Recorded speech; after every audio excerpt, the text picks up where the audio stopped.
அன்புள்ள மிதுன ராசி அன்பர்களே வணக்கம். மிதுன ராசினருக்கு இதுவரை 9ல் இருந்த சனி பகவான் 10ஆம் இடம் ஜீவனஸ்தானம் செல்கிறார். சனி பயிற்சி போது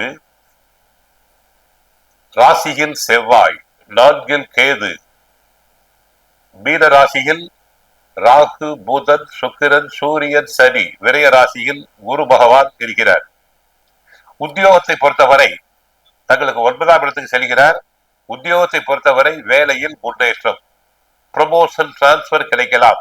சக ஊழியர்களுடைய ஒத்துழைப்பு கிடைக்கும். குடும்பத்தில் சிறு சிறு பிரச்சனைகள் வரலாம். பெண்கள் கணவரிடம் பேசும்போது பார்த்து பேசுங்கள், பார்த்து கவனமாக இருங்கள். ஜென்ம குருவினால் அடுத்து மே 15ஆம் தேதி குரு பகவான் ஜென்ம ராசிக்கு வருகிறார். ஜென்ம குரு வனவாசம்.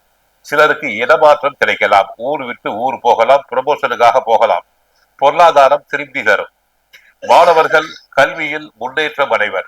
நன்றாக படிப்பர். பெற்றோருக்கும் ஆசிரியர்களுக்கும் நல்ல பெயரை வாங்கி கொடுப்பர். ஆரோக்கியம் மேம்படும். மிதுனராசினருக்கு இளமை கூடும்.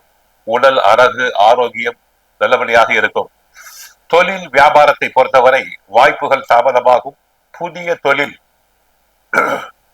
தொழில் அமையலாம். தைரியமாக தொழில் செய்யலாம். சனி 3ஆம் பார்வையால் விரயஸ்தானத்தை பார்க்கிறார் ரிஷபராசியை. 7ஆம் பார்வையாக சுகஸ்தானம் கன்னி ராசியை பார்க்கிறார். பெற்ற தாயாரின் உடல் நலனில் கவனம் தேவை. 10ஆம் பார்வையாக தனுசு ராசியை பார்க்கிறார்.